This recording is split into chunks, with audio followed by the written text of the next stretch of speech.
Hello and welcome, everyone. This is the second part of Medicare Basics, our series on Medicare A, B, C's, and D's, helping agents and brokers to bring business to their clients and help them make appropriate decisions for their health care. Hello and welcome, everyone. This is the second.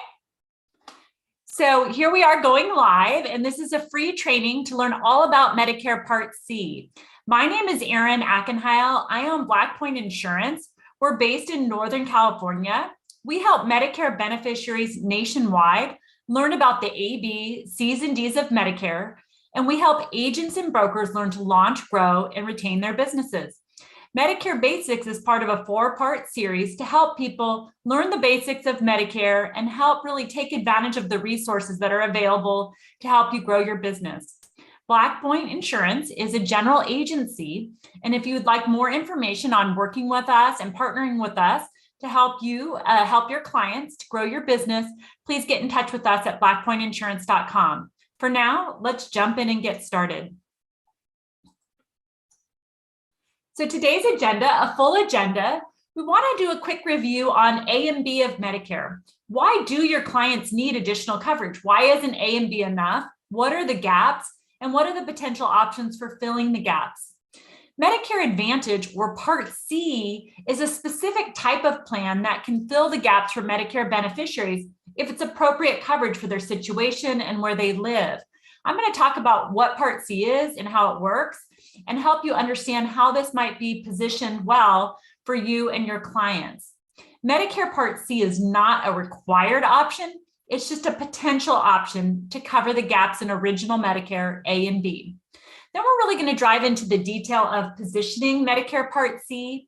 Who might this work for? What are the things you need to look at as an agent or broker to make sure you're helping the beneficiary make a good decision? And then from there, Q&A and next steps. I am in a live session, so I'm not taking live questions here, but you can put a question in the chat box and I'll review that periodically. Let me make sure I've got it up here to see that I've answered all of your questions. So make sure that you go ahead and put your questions in the chat box and I'll be sure to address all of those. For now, let's get started. So first, a quick overview of original Medicare A and B. Part A, the hospital insurance of Medicare. Part B, the medical insurance. Part A really does mean the room and board in the hospital, skilled nursing facility care, and hospice care. And Part B is essentially everything else if Medicare covers it. Things like doctor's visits, ambulance, emergency room, outpatient services, and so forth. Now, if original Medicare covered all of these things 100%, people might not need a Medicare Advantage plan or a Medicare Supplement Part D combination of coverage to help cover the gaps in original Medicare. But unfortunately, Medicare does not fully cover people with just original Medicare A and B. On Part A, you have many gaps to contend with. For instance, if you're hospitalized under Medicare Part A, you pay a $1,556, what I call first minute hospital deductible. Then you don't pay anything additional for your room and board for the next 60 days. Fortunately, most people aren't in the hospital more than 60 days in a row.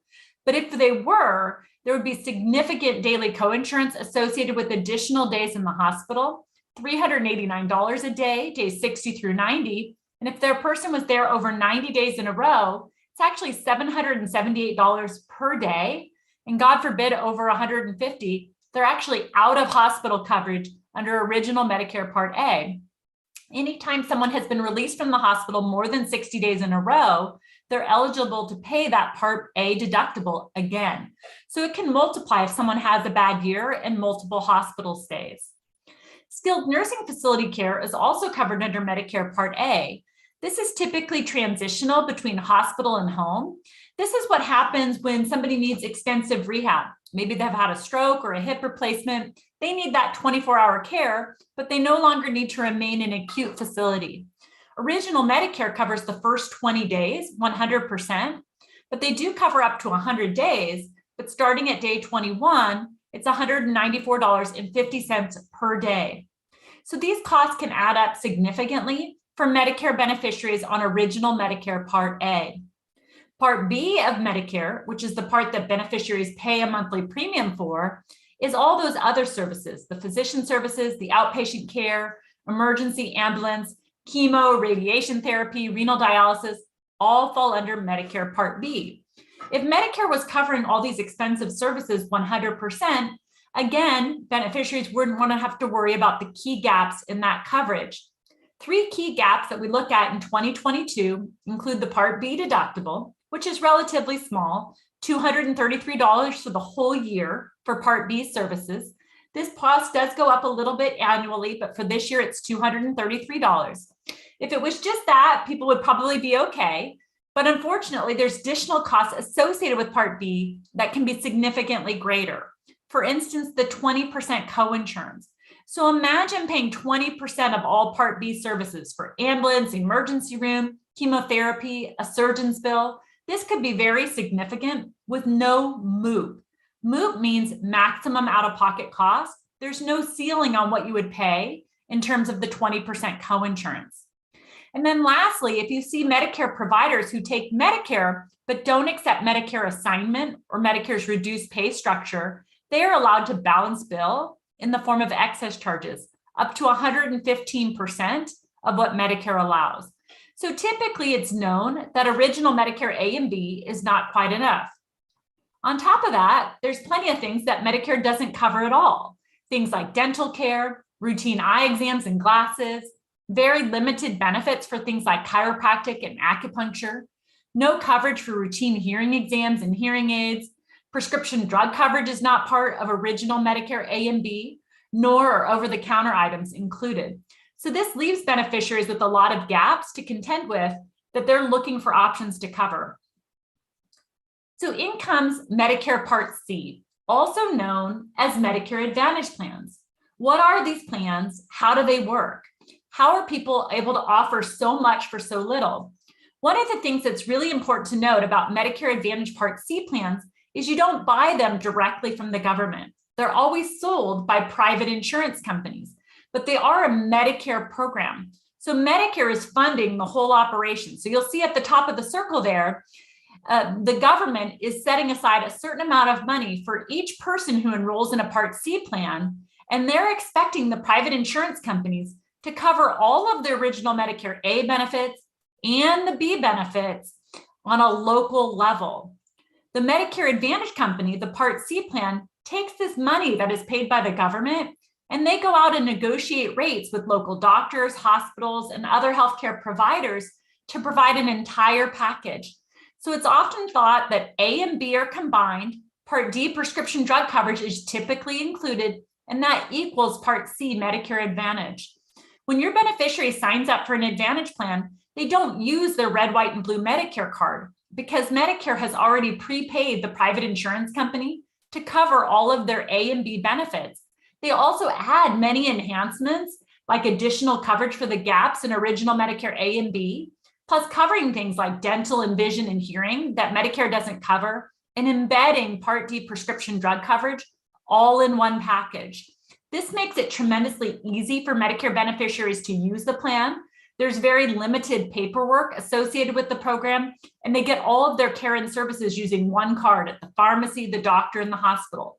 It can be remarkably convenient to use. So why doesn't everybody sign up for a Medicare Advantage plan?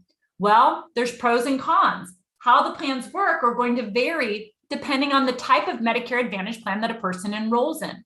One thing that's important to note is when a Medicare beneficiary signs up for an Advantage plan, they're agreeing to get all of their care through that local private insurance company. That means they can't use their Medicare card separately, the red, white, and blue card, to see providers. It's assigned over to the company that they've chosen. It's called the lock-in provision, and it's very important that you explain that to all the beneficiaries that you work with. If they go outside of the plan and attempt to use their Medicare card, Medicare is actually going to deny the service because they're saying we've already paid the private insurance company for the beneficiary's care. So it's really important to be sure to explain that and make sure that your prospects understand how it's going to work so they'll be satisfied clients. Now, there's a number of different types of Medicare Advantage plans available. HMO is the most common. HMO stands for Health Maintenance Organization. Those are available on a local county by county basis. Now, those HMOs can be a SNP, a special needs plan assigned for beneficiaries who have low income or special health conditions, or it can just be a classic HMO plan where it's just limited to a certain network of doctors. They're very commonly available across the United States.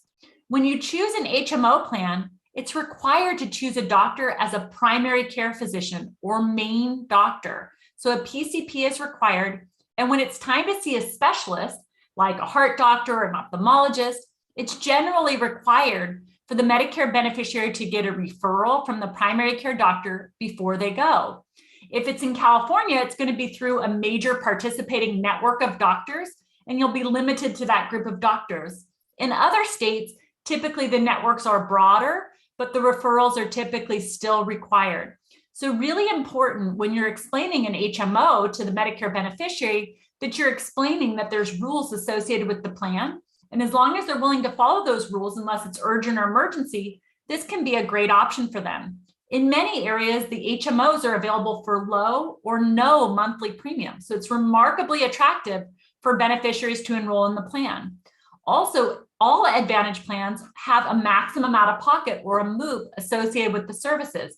So that's another upside that beneficiaries can predict exactly what their maximum out of pocket costs will be for the calendar year. So really, really important to note, an HMO is a viable, popular option, but you want to make sure that the participating doctors meet the beneficiary's needs, either with doctors that they're seeing or a group of doctors that they would be happy with. Also, you want to look at things like participating hospitals and labs and make sure that the prescription drug coverage will meet their needs as well. If you can tick all those boxes, an HMO might be a very good option for your client. Now, there's a couple of different PPO options depending on where you sell. There's local PPOs and regional PPOs. A local PPO really can be defined as one or more counties, a smaller geography on a local level. A regional PPO is usually statewide and in some cases multi-states if they're smaller states associated with an RPPO or a regional PPO. Generally, beneficiaries don't have to choose a primary care doctor. But one of the things that you'll note is often on the applications, they'll ask for a PCP. And the reason for that is the health plans want to be able to collect data because that's how they increase their revenue from Medicare for the plan. So they definitely will ask for a PCP, usually on the application, but it's generally not required to have one on a regional or a local PPO or preferred provider organization. The crux to these plans is that referrals are not required. So typically beneficiaries can self-refer to physicians that are specialists, like an ophthalmologist or a cardiologist. They can just self-direct their care. But they want to try to choose providers that are in-network because they're typically going to have a lower cost share or copay for providers that are in-network versus out-of-network. But they would have the option to go out-of-network at a higher cost. So that's where the PPOs have some pluses over the Advantage HMOs. Typically, they can have premiums as low as $0 as well, but usually in a marketplace, you'll see that the HMO benefits are a little bit stronger, but with less flexibility. The PPO is still going to have some rich benefit design available to you, but typically a higher maximum out of pocket and potentially higher cost share, especially if they go out of network. Private fee-for-service is a less popular plan. In years past, it was very popular. Doctors that take private fee-for-service have to agree to the plan's terms and conditions and be willing to accept Medicare's rates. Usually they don't have to define a primary care physician and referrals are not required. Typically where we see these are more rural areas where there aren't strong networks available. You might see these in some of the marketplaces where you sell. By far, the most popular Advantage plans nationwide are the HMO variety, and that's something that you really want to focus on when talking to your clients to see if this is a good potential fit for their situation. So we talked about original Medicare A and B having gaps, right? We know about the deductibles, the co-insurance, the co-pays. Those can be very expensive. Also, the fact that Medicare is not going to include Part D prescription drug coverage. That's always a separate purchase point. So who is a good buyer for Medicare Advantage? Typically, when you're looking at a client, they're going to fall into a category of, I'm very much a freedom of choice person. I want to go wherever I want and have that flexibility and have full coverage. If that's the type of client that you're working with, they're probably not a great candidate for a Medicare Advantage plan. they might be a better fit for a Medicare Supplement Part D combination of coverage. Medicare Advantage, especially HMOs, the person that you're working with has to be very happy with the network, because all Advantage plans have some sort of network restriction. On an HMO, remember, they're going to have to choose a primary care doctor and get referrals to specialists. And on a PPO, they can go in and out of network, but if they go out of network, they're going to pay a higher cost for services. So really, really important to note the network restrictions and that they won't have the ability to use their Medicare card as their primary insurance. The benefits and the packages that are available are regionally based. So on even a county level, the benefits can be different from one plan to the other. If your client enrolls in a plan in one county and moves to another county, they may be eligible for a special election period to change plans to the new area. So that's something you're going to want to be very savvy with in terms of helping people make a decision. It's easy to qualify for a Medicare Advantage plan. Medicare beneficiaries only need to live in the plan service area, have Medicare A and B to be able to enroll. There's no health questions. They've got guaranteed acceptance as long as they have a valid election period. When the Medicare beneficiary is new to Medicare, that's an opportunity to enroll in Medicare Advantage. Then each year, people can add or change Medicare Advantage plans during the annual election period, or AEP, which begins October 15th of each year through December 7th, with changes made effective January 1st of the following year and good for that calendar year of programs. Now, once a client is already on a Medicare Advantage plan, they also have additional election periods throughout the year to potentially make changes. There's one called the OEP, which runs January 1st to March 31st, and that's just for people on a Medicare Advantage plan Part C to either go back to original Medicare or to change to an alternate Medicare Advantage plan one time during that period. Really, really important to note. Also, if your client has special needs like low income and assets and is Medi-Cal eligible or certain health conditions, they may have additional opportunities to enroll throughout the year. We already talked about if they moved out of the service area, there could be opportunities to make changes. The people who go for a Medicare Advantage plan are happy with the network of providers that are available, are okay with paying some copays or co-insurance for their and having those network restrictions, but they really are attracted to the low or no premium, all the bonus benefits, things like vision and hearing and dental and other add-ons. They've got Part D prescription drug coverage embedded, and the copays for the prescriptions are very competitive based on their needs and situations. So typically this works well for people who've been on an Advantage type plan before, like an HMO or a PPO. They're good with the network of providers and they want those bonus features and low out-of-pocket costs. This can be a great fit for your client in that situation. Now, one thing to be careful on is sometimes clients will say, well, I'm very healthy. Maybe I'll choose a Medicare Advantage plan now, and if I get sick down the road, I'll switch to a freedom of choice Medicare supplement. That's something to be careful about. If the beneficiary that you're working with really is truly a Medicare supplement type of buyer and really wants that flexibility to choose, they probably don't want to wait until they need benefits and are ill to try to move to a Medicare supplement, because supplement plans are not freedom to choose a Medicare Advantage plan. In this instance, they may have to go through medical underwriting and answer health questions, and it's not guaranteed that they'd be able to switch. So be careful when you're customizing the needs to your Medicare beneficiary, that if they want an Advantage plan, they understand those restrictions and understand the rules if they ever wanted to switch down the road. Now, there are exceptions of moving from a Medicare Advantage plan to a Medicare supplement. For instance, if the Medicare Advantage plan option is chosen for the first time, and within 12 months, the Medicare beneficiary changes their mind and wants to go to a Medicare supplement and Part D combination, that's called the trial right, which is an option under guaranteed acceptance for people to move from Medicare Advantage to a Medicare supplement Part D combination. So there is a trial right available within the first 12 months of membership. Also, if the Medicare Advantage plan leaves the service area or significantly changes the benefits during AEP for the next calendar year, a 15% or greater Medicare medical change, it's possible to get a Medicare supplement under guaranteed acceptance. You do want to be careful, though, not to get too dicey if your client is really after a freedom of choice plan. So in conclusion, a Medicare Advantage plan is going to work very, very well for your clients who are happy with the network, are looking for a low cost and bonus benefits, including prescription drugs, all under one package. This can be a great option for many beneficiaries that you're working with.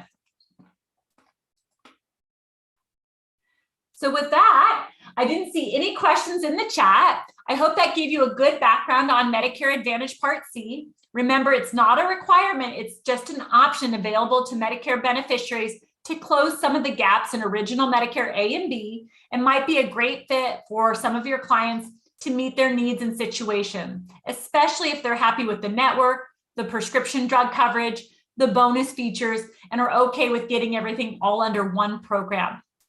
This is just part of an educational series offered by Blackpoint Insurance. I do want to encourage you to reach out to me if you have questions. If you'd like to follow me on my YouTube channel, it's Blackpoint Insurance on YouTube. You can like this video and follow for more information to come. So I'd really appreciate that. You can visit our website at blackpointinsurance.com. And if you'd like any special one-on-one training or would like to partner with us, please call our local office or email us to set up time on my calendar. I want to thank you all and really help you make a difference out there to help you grow your business. Have a wonderful day, everyone. Thank you so much.